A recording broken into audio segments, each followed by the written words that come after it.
అందరికీ నమస్కారం. నా పేరు బట్టు లీలా కనకదుర్గ, కోరుకోలు సర్పంచ్, ఆంధ్రప్రదేశ్ రాష్ట్ర జాయింట్ సెక్రటరీ. నిన్న తాడేపల్లిగూడెంలో జరిగినటువంటి కార్యక్రమం చాలా అద్భుతంగా, దిగ్విజయంగా, జన సైనికులు నింపిన జోష్తో పాటు పవన్ కళ్యాణ్ గారు జన సైనికులు నింపినటువంటి జోష్ను కూడా చూసాము ప్రత్యక్షంగా. చాలా బాగా, అంటే కని విని ఎరగని విధంగా నిన్న మీటింగ్ జరగడం చాలా సంతోషంగా అనిపించింది నాకైతే.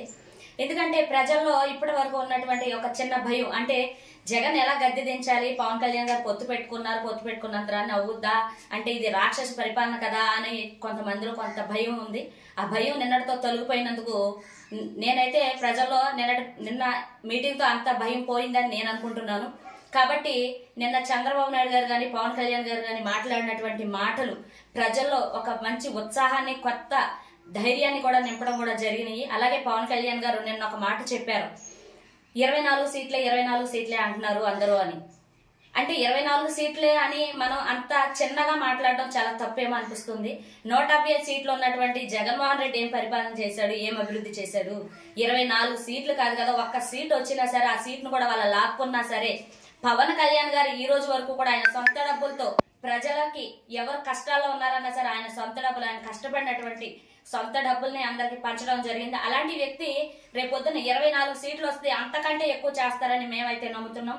కాబట్టి ఆయన 24 సీట్లే కదా అని కించపరిచి మాట్లాడే ప్రతి ఒక్కరికి నిన్న చెప్పిన పవన్ కళ్యాణ్ గారు మాట్లాడిన వంటి మాటలు అన్ని కూడా ఒక చెంపపెట్టులాగా, ఒక చెప్పు దెబ్బలాగా అనిపించాలని నేను కోరుకుంటున్నాను.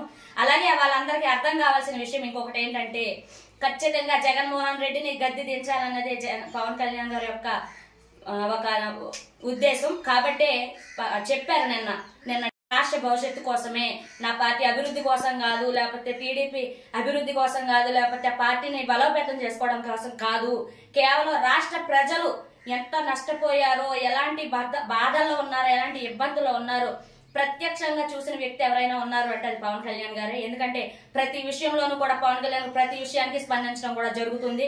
అలా స్పందిస్తున్నారు కాబట్టి, ప్రతిదీ ప్రశ్నిస్తున్నారు కాబట్టి ఈ రోజు జగన్మోహన్ రెడ్డిలో భయం పుట్టింది. ఇప్పుడు ఎప్పుడైతే టీడీపీ జనసేన అలయన్స్ లో ఉన్నారని ప్రకటించారో అప్పటి నుంచి కూడా జగన్మోహన్ రెడ్డి ఇంకా పైశాచికత్వాన్ని, ఇంకా క్రూరత్వాన్ని కూడా ప్రదర్శించడం జరుగుతుంది. అది ప్రజలందరూ చూస్తూనే ఉన్నారు. ఇక ప్రజల్లో అందరికీ ఒక ఆలోచన అయితే కలిగింది, ఈ రాక్షస పరిపాలన నుంచి, జగన్మోహన్ రెడ్డి నుంచి మన రాష్ట్రాన్ని బాగు చేసుకోవాలి అంటే అది కేవలం ప్రజల యొక్క చేతుల్లోనే ఉంది, అది మనమే చేయాలని ప్రజల్లో కూడా మంచి ఉత్సాహం కలిగింది. అలాగే ఈ రోజు జగన్మోహన్ రెడ్డిని దించే విధంగా మేము ప్రయత్నం చేస్తూనే ఉన్నాము, అలానే చేస్తూనే ఉంటాము. ఎట్టి పరిస్థితుల్లోనూ జగన్మోహన్ రెడ్డిని దించడమే మా ధ్యేయంగా పెట్టుకున్నాం. కాబట్టి పవన్ కళ్యాణ్ గారు 24 సీట్ని గెలిపించి అప్పుడు మన సత్తా ఏంటో చూపించాలని జన సైనికులు కూడా కోరుకుంటున్నాను, అలాగే ప్రజలను కూడా కోరుకుంటున్నాను. 24 సీట్లే కదని లెక్క పెట్టి అక్షరాలు చెప్పొద్దు అనేసి నిన్న పవన్ కళ్యాణ్ గారు కూడా చెప్పారు. నెంబర్లు లెక్క పెట్టడం కాదు కావాల్సింది మనకి, 24 సీట్లు అంటే ఒక చిన్న ఉదాహరణ కూడా చెప్పారు. 24 ఎప్పుడు కూడా ఈ దేంతో స్టార్ట్ అవుతుంది, లేకపోతే మన వామనుడు గురించి కూడా చెప్పడం కూడా జరిగింది.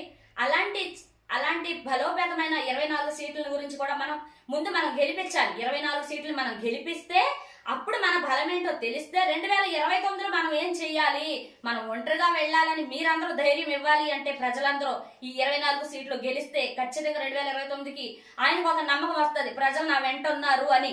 ఆయన నమ్మకంగా అప్పుడు 175 నియోజకవర్గంలో కూడా నిలబడే ధైర్యాన్ని ఆయనకి ఇవ్వాలి అంటే పవన్ కళ్యాణ్ గారికి అది రాష్ట్ర ప్రజలు ఇవ్వాలి. జన సైనికులు నిన్న జన సమూహంగా మారింది అది తాడేపల్లిగూడెంలో. కానీ చాలా విజయవంతంగా సాగినందుకు నాకు చాలా సంతోషంగా ఉంది. అలాంటి సభలో నేను పాల్గొనడం కూడా నాకు ఇంకా గొప్ప, అంటే అదొక అనుభూతి అని చెప్పాలి. కాబట్టి పవన్ కళ్యాణ్ గారిని మనం 24 సీట్లని గెలిపించి అప్పుడు మన సత్తా చూపించి 2029లో ఆయన సీఎం చేయాలి అని విధంగా మనం ప్రయత్నం చేయాలని మీ అందరినీ కోరుకుంటూ సెలవు తీసుకుంటున్నాను. జై హింద్, జై జనసేన.